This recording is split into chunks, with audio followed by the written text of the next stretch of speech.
Howdy doody, y'all. I am leaving Ann Arbor right now. Getting on the interstate. Probably hearing a bunch of stuff shifting around because I took that corner pretty fast. And I thought I would do an update to my last video, which was my final drive in the Subaru Forester. If you can't tell, I did not get a Subaru Outback like I was anticipating. The dealer came down to a reasonable price on the car itself and would not budge on silly add-ons such as $1,000 nitrogen in tires. You know, I did a PhD in reactive nitrogen, so I don't need to be told that putting nitrogen in your tires increases the life of it, because it's kind of BS. Sure, air makes a tire dry rot, but have you ever considered that you're not changing the air outside of the tire, just the air inside of the tire? But hey, I digress. Regardless, dealer threw about $3,000 in add-ons on the car, and I wasn't about to pay $28,000 for a 30,000 mile Subaru Outback. Something that I think is ridiculous. But regardless, I ended up, if you can't tell, getting a Mazda CX-5 because I was able to get a brand new one for about $27,800, and they came up on my trade. Did I mention for a 100,000 mile Subaru Forester that was in pretty much perfect condition, had a few problems in the past, but no problems other than a chipped windshield, they wanted to give me, I think they said $4,600, and they acted like that was a competitive offer.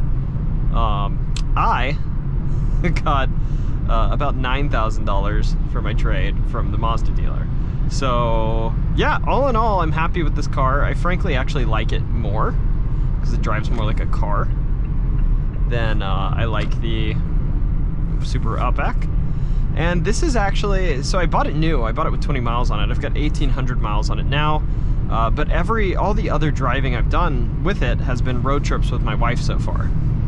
But now I'm going on a road trip by myself, and I'm gonna go pick up my dog in Kentucky. I just got back from a long trip, and so I left the dog with my parents. So I'm driving from Michigan to Kentucky today and back. And I thought I would do kind of like a first impressions review of the car, now that my wife doesn't have to see me be weird and talk with a camera on my head. So anyways, I just thought I'd be a weirdo, throw a camera on my head on the interstate for a few hours, and give you my first impressions of this car from a pretty easy drive on the highway. As you see, I've got 3 hours and 42 minutes to do this correctly, so who knows, maybe I'll take a few takes. Maybe you'll see a few states in this video.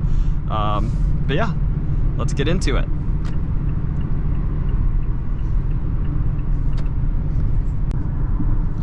Alrighty. So if you can't tell, I'm no longer in Michigan. I'm now in Ohio. Oh, shit. This isn't where I wanted to get off. Well, that's fun.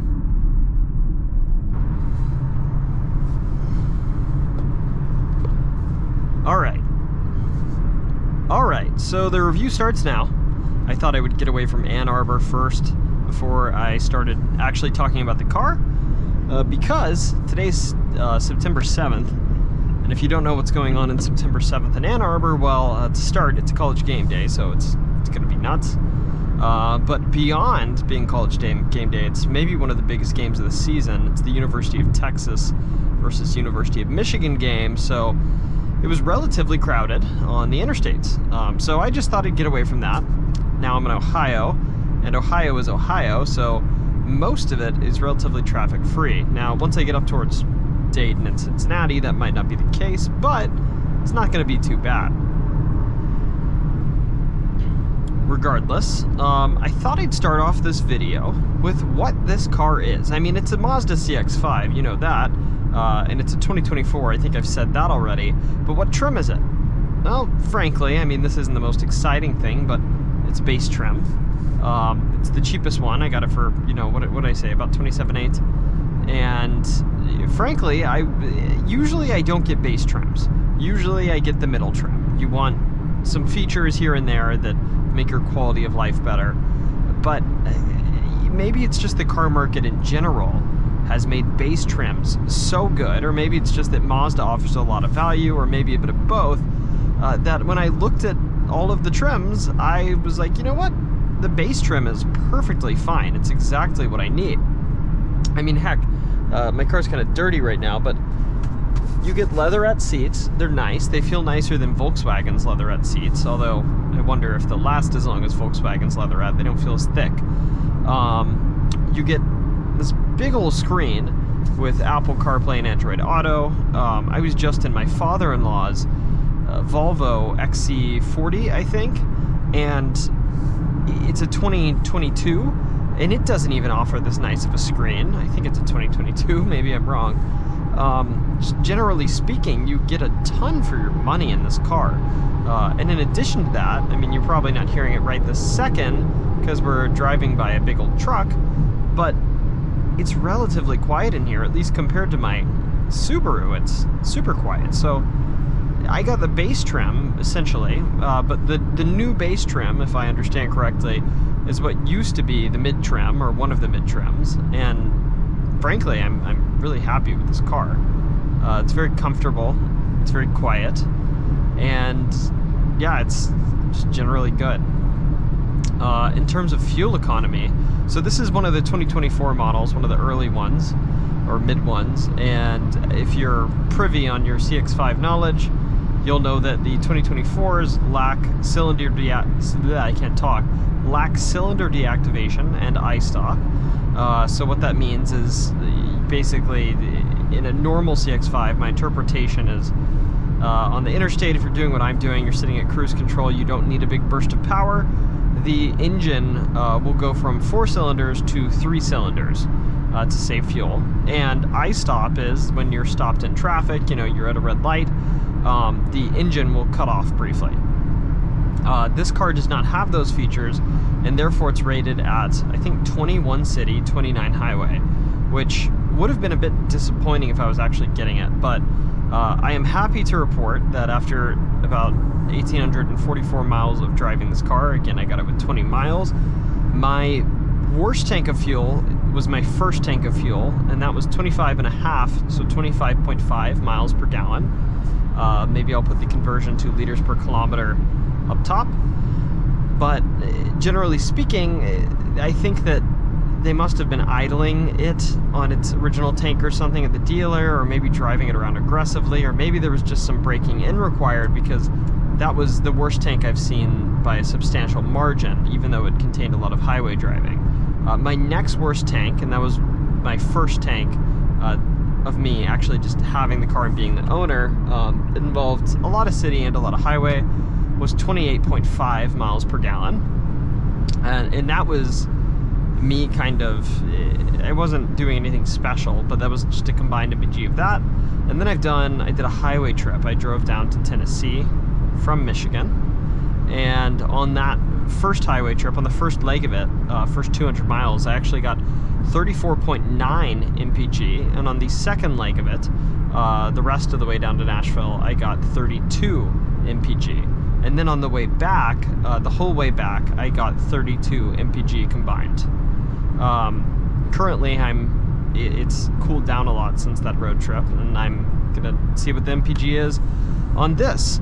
So all of those previous MPG numbers were with air conditioning. Today I'm not running air conditioning. I'm not even running the air.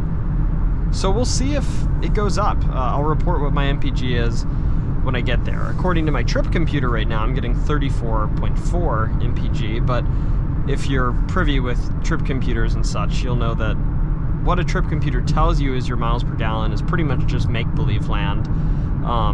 It ignores so many factors, like what is the headwind, you know, what electronics are running in your car, is your air conditioning on. I'm pretty sure it doesn't do a good job of accounting for those factors. It doesn't even, you know, even your tire pressure isn't accounted for. Now, obviously, maybe some of those factors are made up for just in how the engine responds to the amount of drag it's facing, but I don't know if it does a good job of that. So it says there's a speed trap up ahead, but I'm going the speed limit, so it doesn't matter. We'll see if it's there. That is one thing that's nice. Google Maps has these Waze-like features. So I don't know if I'd call that a speed trap, but there is a police officer up ahead. So I'm going to slow down and merge over to the left and indicate that he's still there so people get adequate warning. So let's talk about quickly, what does this car have? So the notable features of this car, it has blind spot monitoring, so if I wanted to catch up to this car up here on my left, maybe I'll just do this for the sake of showing you. I'm gonna go get him right next to me. You'll see on my mirror in just 1 second. A light should turn on here.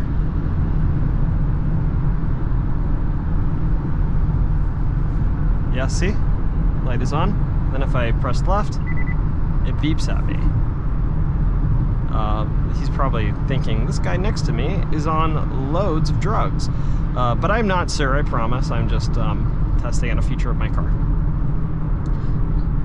Anyways, yes, it has blind spot monitoring. It works very well. It has radar-guided cruise control. My Subaru also had that. But in this car, it's a lot smoother, it works a lot better, and it also works in stop-and-go traffic, which is nice. It has a feature called Auto Hold, this button down here. Essentially what that does is if you're in stop-and-go traffic and you come to a stop, it pretty much just keeps your brakes on. I'm just gonna merge over here. And so if you stop at a red light, you don't have to, what are you doing, dude? You don't have to keep your foot on the brake the whole time, which I guess would be nice if I lived in New York City, but living in Ann Arbor, Michigan, that's not something you encounter very often. Maybe around game day it'll be nice. Today's a game day, but I'm not there. Otherwise, it has the leatherette seats. They feel really nice. It has heated seats, standard, which is nice. In my mind, heated seats should be standard on kind of all cars because of how, at least in my understanding, how relatively cheap it is to implement those, and just how basic of a feature it is to keep your butt warm in the winter. Obviously, it has air conditioning. It has this nice head unit, which I find really nice. My understanding is in the 2024 models and some of the older models, only it is a touchscreen. So in this model, it is a touchscreen only when I'm using Apple CarPlay and Android Auto. And there's a way to turn it on so that even though I'm driving right now, I can toggle between stuff. Although from the factory, this is off. So the touchscreen feature is off while you're moving. It's only on while you're parked. Otherwise, I think that's about it. It has auto up-down windows on all 4 windows, which is super nice. I used to have them on a Toyota Camry. I swapped that Camry for my Subaru Forester, and let me tell you, I didn't think it would be a big deal, but having non-auto up-down windows on all of your windows is an extremely annoying thing. It gets to you. It's nice to be able to just, you're pulling up to a drive-thru and you're fiddling with a million different things, press one button and be done with it, rather than hold your hand in one place while you're trying to roll it down. Genuinely just nice feature not a lot of cars give you, which is, I think it's silly. That's not standard. It has auto rain sensing wipers, so if water gets on my front windshield, the wipers turn on and off on their own. That's pretty nice. That's standard. It does not have that for the rear. It doesn't matter though. And I don't know, the wipers it came with were nice. In terms of the tire on this car, it came with Yokohama Geolanders. My understanding is it's of course a road-oriented tire, but it's slightly more oriented towards poor weather conditions and driving off-road than what would typically come with this car. I didn't get an explanation for why that came on the car. Maybe that's just the standard tire in 2024, but whatever, it's fine. It pairs relatively nicely with the all-wheel drive that also, I'm pretty sure, just comes standard on CX-5, on CX-5s now. Excuse me, I burped. I think that's it. I think that's the car. In terms of features, it's relatively well equipped for what it is. and I'm really happy with it. My main priority when buying this car was pretty much just reliability, but also just getting a car that's comfortable for long road trips and will hold the stuff that my family has. So if it were up to me, I probably, despite the fact that I do like this car, but I'll get to that, I probably would have gotten a sedan, probably a Honda Accord, maybe a Toyota Camry, maybe a Subaru Legacy, something in that ballpark, maybe even a used Lexus or something. I'm just a fan of sedans or smaller cars in general. Maybe I would have even gotten like a hybrid just for the nice gas mileage, but generally speaking, I like smaller cars. Handling is one of my top priorities. When I buy a car, I like something that handles well, that drives well, and that I can hustle down a back road and feel confident about. You know, maybe a Toyota Camry isn't the best example of that, but I've heard these days they're decent enough. Generally speaking, though, I wanted reliability in a car that felt composed. My wife, like most Americans these days, she likes SUVs. She's more focused on fashion, and SUVs are fashionable to her. We're planning on having kids soon, and we have a dog, so we're probably going to be needing a little more space than, you know, a small SUV or a small sedan could accommodate. A mid-size sedan probably would have been fine, but my wife felt more comfortable with an SUV, and you know what they say about happy wives. So I wanted to make her happy, so we did what she wanted. With this, that's fine. Eventually, I'm going to get a car that I'm going to drive places, and I'll get what I want then. This will, at that point, be her car pretty much, so happy with that. But I probably wouldn't have gotten an SUV. That being said, this car handles tremendously well. I can push this thing about as hard as I want to, driving down a back road, and it doesn't feel like it's going to lose control or anything. It feels very nice. The body rolls pretty minimal compared to my Subaru Forester. It's just a nice driving car for an SUV, I will say. That's the caveat.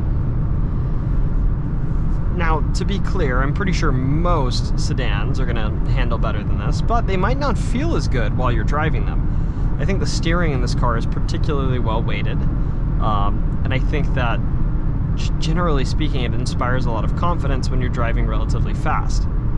It's also a decent highway cruiser. As I said, it's very quiet on the interior, and that extends to being on the highway, at least compared to my Subaru Forester. It's relatively quiet. So in all conditions, I'm pretty happy with this car. Also, as I stated with the MPG, it's a good highway cruiser because it gets relatively good MPG for an SUV. Definitely better than its EPA estimates, which I don't know why those were rated so low. Maybe it was just the conditions they drove it under. Who knows? But generally speaking, the car is good. Which brings me to what I think is the final part of this video. So number one, do I like it? If you can't tell, yes, I like this car quite a bit. I thought I was going to be a bit disappointed. I thought it was going to be kind of a nothing burger to get a car that was an SUV and was kind of my wife's choice. And I was just going to live with that. That's fine. I usually bike to work. I don't live far from work. So I really don't drive that much. She drives more than me. I do the long road trips. She drives around town. Whatever. It's basically her car. But I'm a pretty big fan of this car. It's nice. It's quiet. It drives well.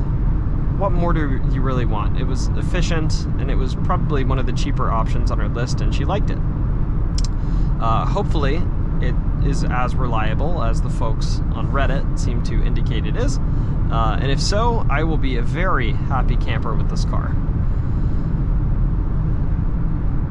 And next, how does it compare to my Subaru Forester? That's probably one of the most important pieces, at least for me. When you get a car, you're always going to be comparing that car to the car that came before it. It doesn't matter if you got a Toyota Camry coming from a sports car, or if you got a sports car coming from a Toyota Camry, or if coming from one of either of those cars you got an SUV. You're always going to be thinking while you're driving, you know, this is better or worse as a total experience, or just that it's generally different. And in the case of how this compares to my Subaru Forester, it is both better and different, but it's probably not worse. So I've driven this car probably about 30 miles on what I would consider off-road. And what that means is gravel roads and probably about 5 miles of actual proper easy off-roading. I'm talking double track with lots of holes in the ground and some roots and a bit of mud. I live in Michigan. I do a lot of backpacking, and probably every couple weeks I will drive a mile or so on what is essentially a poorly maintained fire road, but it requires a little bit of ground clearance, and it's nice to have all-wheel drive, though in the summer you certainly don't need it. So the CX-5 handled those roads just fine. It did not feel as confident as the Forester in those situations. That's not a bad thing, that's just not what this car was designed to do. It did it just fine. I never scraped. It handled fire roads just fine. But this car, again, isn't like marketed as an off-roader like the Subaru Forester is. It's just, you know, it's a different car. This is a road-oriented car. The Forester's supposed to be this road-oriented car that's also got a touch of off-roadiness in it. I thought the CX-5 did fine for what it is. It has like an inch and a half less ground clearance than the Forester, so there were a few things that I had to check my clearance on before going over them. Whatever, next time I go to that trail, I don't have to check my clearance because I know I can get over it. It's a-okay. So off-road, the CX-5 isn't good, it's adequate. It is a crossover, it's not meant to off-road, but when you do go to those minor off-roading trails, it'll treat you fine. It's even got a little off-road mode that essentially just applies brakes to a wheel, so you don't waste your power sending power to that wheel, and it spins another wheel, sends that power to the other wheel instead. I didn't need that. I probably won't need that. But I guess if you're in a pinch, you're going up a tight incline, maybe with loose rocks, that'll save your arse. Now, in terms of driving on the road, I think the CX-5 is all around better. It's quieter. In my experience, it's more fuel efficient. It has a standard automatic transmission, which, don't get me wrong, I think CVTs have their place. Hopefully they get more reliable with time, but dear goodness gracious, even if you ignore reliability concerns, the things sound like lawnmowers, and they make the car feel like they're anemic. They just really make the car feel uninspiring and weak, and like there's no power to put down. At least in my 2015 Subaru Forester, it felt that way. It was not a pleasure to drive that Forester on the road. It was fine. That was about all I can say about the car after 100,000 miles. That car came into its own off-road, but not on-road. So this car feels, compared to that, genuinely athletic. I know that this is just the standard 2.5 liter base engine. It's not the turbo, but even so, it feels like a dang, it feels like Usain Bolt as compared to regular Joe Schmo in the Forester. I don't think the 0 to 60 on this car, the Mazda, is particularly astounding. If I've seen it correctly, it's something around 8.5 seconds, I think, but this car just feels confident when you're speeding up, and it doesn't sound like a lawnmower, and it feels quite a bit quicker, especially on the highway. Also, it's nice to have the ability to manually shift the car. Too Long Didn't Read version, it drives a heck of a lot better than the Subaru Forester did, especially if you're doing anything athletic. Additionally, it doesn't really have the body roll the Forester did. Now, you could say that's just the 2.5 inches of ground clearance, or 1.5 inches of ground clearance, or whatever difference, but it's probably just more suspension tuning. This thing's tuned to be a lot more rigid, a lot more, sporty, I guess you would say. The only thing I would probably say is a downside of this car compared to the Subaru Forester is the window coverage. Now, in the CX-5, I mean, let's look around here. You have a nice greenhouse. You have decent visibility. The only bad point of visibility is probably the C-pillar back here. You've got a decent chunk out. In the Forester, I don't know if I did this in the car, but it's got tremendous visibility. I know that's one of the things that Subaru Foresters are kind of just known for is that they have good visibility. That at least was one of the things that I noticed first when I got in that car. And I do miss that. I miss driving this car on the highway and kind of, basically, you just get a whole panoramic view around you. Really great visibility. That might be the only thing that I prefer about the Forester over this car, though. Otherwise, the Forester was just louder, uninspiring to drive, got worse gas mileage, kind of had a boring powertrain, even compared to this, which I think a lot of people would consider a boring powertrain. It was a fine car, but it was unreliable in my experience and just uninspiring. This car is, we'll see on reliability. I mean, every car is, they're supposed to be reliable, but so are Subarus. And no car is truly reliable. You're going to have to fix something. But this car is at least kind of fun to drive, and it gets better miles per gallon, I guess I should say. So, yeah, all in all, it's a net positive experience from the Subaru Forester to this. I'm happy with my purchase, and the car is very comfortable. So I think that's kind of it.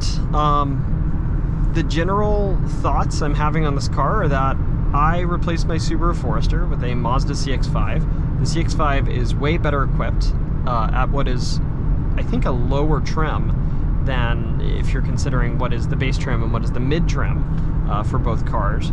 It's probably a heck of a lot less expensive than a new Forester. I think I probably paid $3,000 to $5,000 less than I could get on a new Forester. I got a great interest rate. I took advantage of their 3% for 5 years deal. Although I'm probably going to pay it off sooner than that. I like to give myself the flexibility if something goes awry with my finances. You get fired from a job. And Mazda offers really good incentives just across the board. So if financing is something you need to do, you're probably going to get one of your better deals with the Mazda CX-5 than other brands. Lane closure, fun. All in all, I'm really happy with the car. It does what I need it to do. My wife likes it, which is perhaps the most important point. Yeah, I'm happy with it. So, I think I'm going to keep making car-related content here on YouTube. I've got this car. I've got my Mazda CX-5. I also have a Ford Mustang. I've had it for a long time now, and it's a decent car.